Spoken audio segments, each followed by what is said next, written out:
በአብ በወልድ በመንፈስ ቅዱስ ስም አንድ አምላክ አሜን። ሰላም አሐድግ ለክሙ ወሰላም አቡየ እሁበክሙ። ሰላሜን እተውላችኋለሁ የአባቴንም ሰላም እሰጣችኋለሁ። ይህ የጌታችን ኢየሱስ ክርስቶስ ቃል ነው። ጌታችን ኢየሱስ ክርስቶስ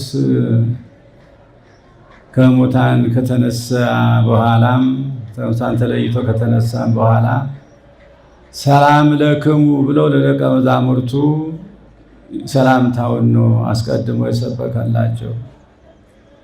እንግዲህ ጌታችን መድኃኒታችን ኢየሱስ ክርስቶስ ወደዚህ ዓለም የመጣው በምድር ላይ ሰላምን ለማንገስ ሰላምን ለመስበክ ነው። ሌላ ጉዳይ አልነበረውም እና ሰላሙን ሰላም አሐድግ ለክሙ ወሰላም አቡየ እሁበክሙ የሰላሜን እተውላችኋለሁ የአባቴንም ሰላም እሰጣችኋለሁ ያለው ሰላም ለሐዋርያት ብቻ አይደለም የተሰጠው፣ ለሰብአዊ ፍጥረት ሁሉ ነው የተሰጠው የትእዛዝ ይሄ ትምህርት። ሰላሙን ጌታችን መድኃኒታችን ኢየሱስ ክርስቶስ የሰጠንን ሰላም እኛ ጠብቀነዋል ወይ ነው? እየጠበቅነው ነው ወይ?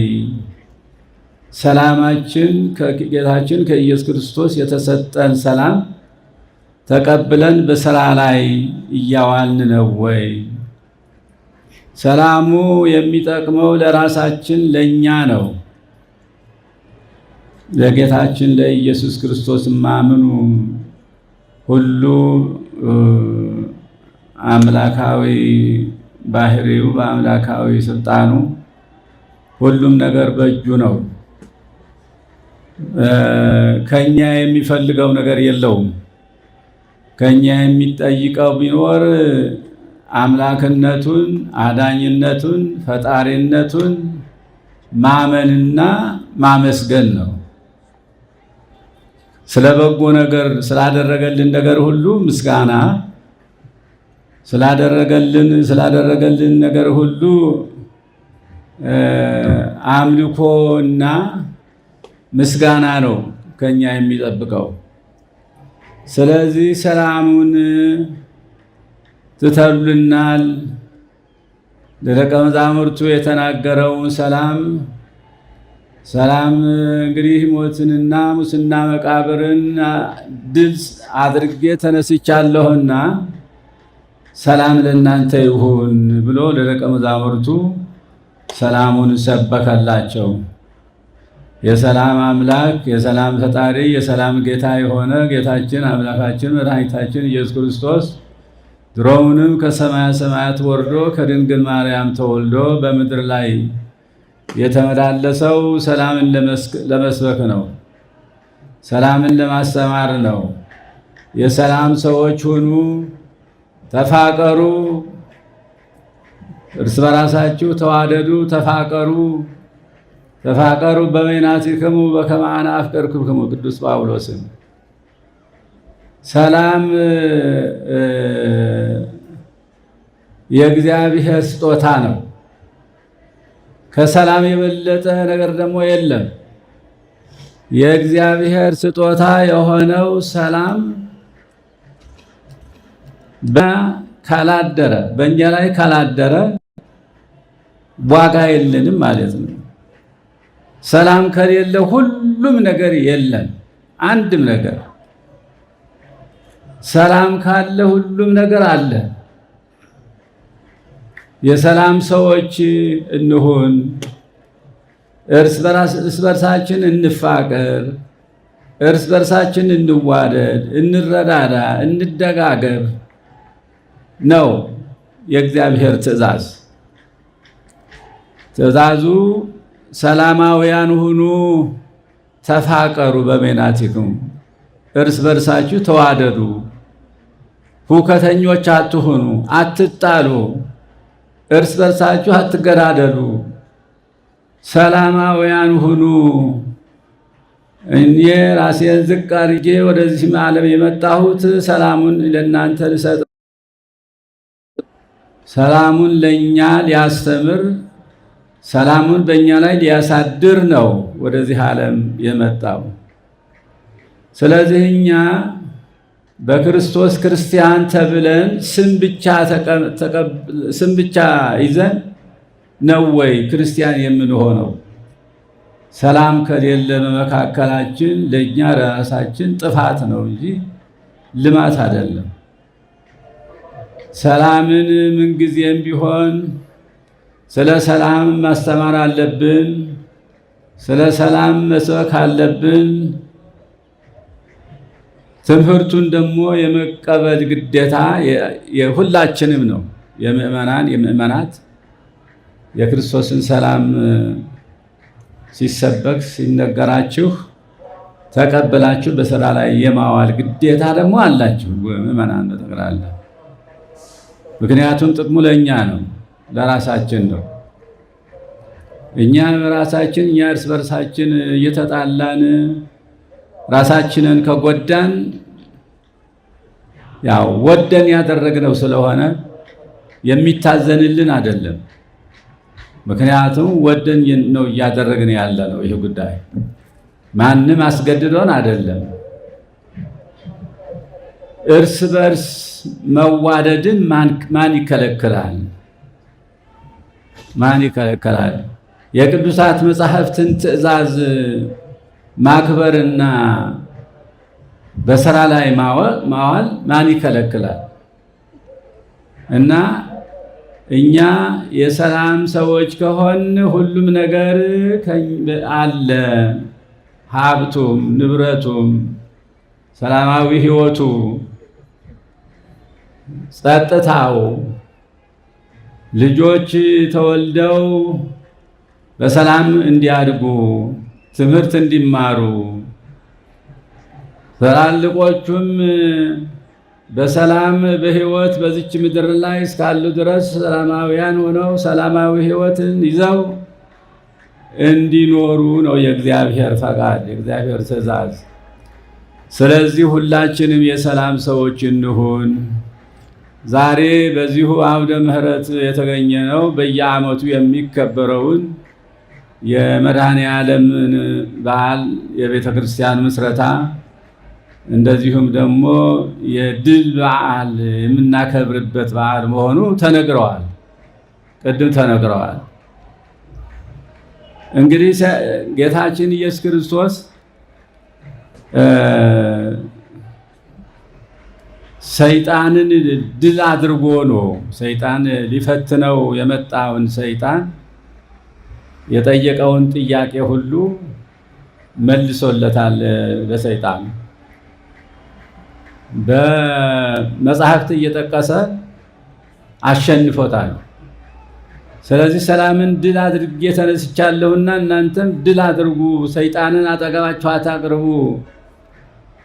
ሰይጣን ትንሽ ቀዳዳ ነገር ካገኘ ያችን ትንሿን ቀዳዳ ያሰፋታል ራሱ። ውቱ ያብዮ ለስጠቱ ለዛች ትንሽ ቀዳዳ ምክንያት ካገኘ በዛች ገብቶ ጠላት ነውና ጠላት ስለሆነ የጠላትነቱን ስራ ይሰራል። አዳምና ሔዋንን በትንሽ ነገር ነው ገደል የከተታቸው፣ በትንሽ ነገር። ሰይጣኑ በእባብ ተጭኖ መጥቶ እናንተ ይህን አትብሉ የተባላችሁት ጉዳይ ዛፍ ወይም ፍሬ እንደ እግዚአብሔር እንዳትሆኑ ነው እንጂ የምትሞቱ ሆኖ አይደለም። ስለዚህ ይህንን ለእናንተ ይጠቅማችኋል ብሎ ሲነግራቸው አዳምና ሔዋን በትንሽ ነገር በዚህች ፍሬ እንዳትቀርባቸው፣ ብትቀርባቸው ኑሮ ሰላም ይኖሩ ነበር፣ በገነት ይኖሩ ነበር። ሰይጣን አሳታቸው፣ ገደል ገቡ። በቃ የእግዚአብሔርን ቃል አፈረሱ፣ የእግዚአብሔርን ትእዛዝ ችላ አሉ። ስለዚህም ወደ ገደል ከተታቸው። ሰይጣን ምን ጊዜም ቢሆን ጠላት ነው፣ ያስታል። አሳች ማለት ነው። ሰይጣን ማለት አሳች፣ ሰውን አሳስቶ ገደል የሚከት ወደ ሲኦል የሚያስገቡትን ነገሮች የሚያሰራ ነው እና ሰይጣንን ወግድ ካጠገባችን እንበለው። ጌታ እንደሱ ነው ያለው። ወግድ አንተ ሰይጣን ወግድ ከባህላይ ነው ያለው። እኛም ጌታችን ኢየሱስ ክርስቶስ እንደዚሁ ሰይጣንን እንዳባረረ እኛ ደግሞ በስመ አብ ወወልድ ወመንፈስ ቅዱስ አሐዱ አምላክ ሁርም ድህሬየ ሰይጣን ከአጠገቤ ወግድ አትቅረበኝ ብለን ሰይጣንን ማባረር አለብን። የሚያጣላን እሱ ነው፣ ሌላ ነገር አይደለም።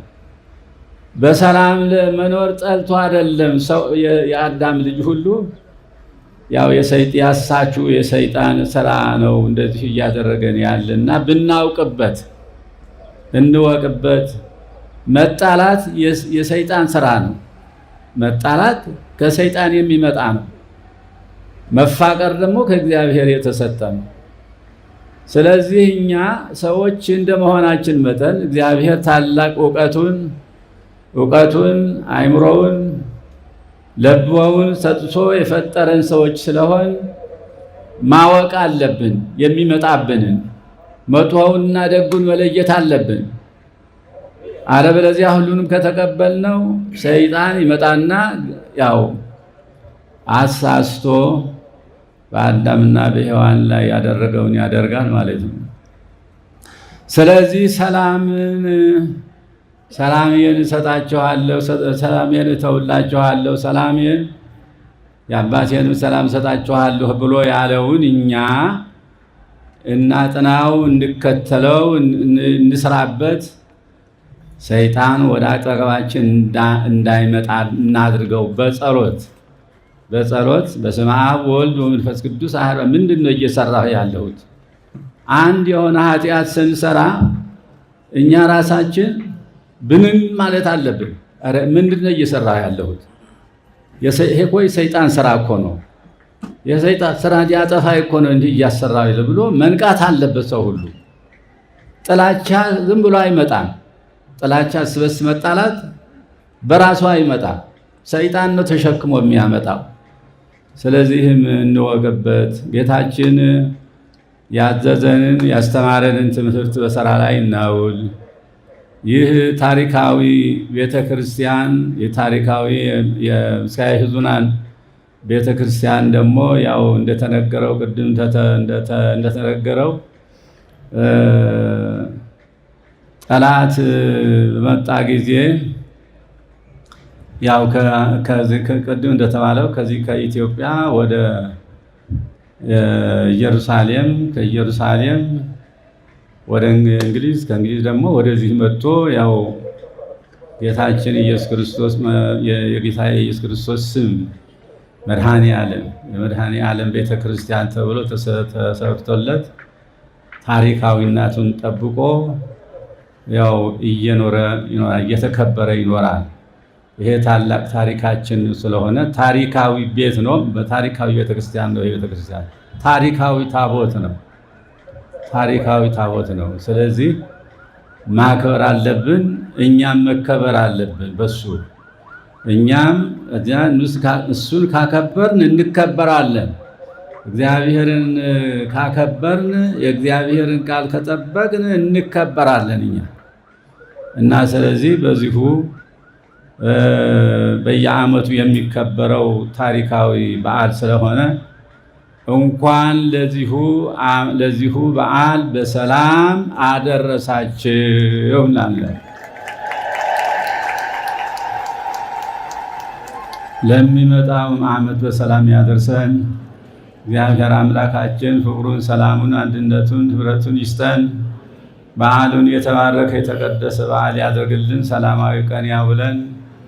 አሜን።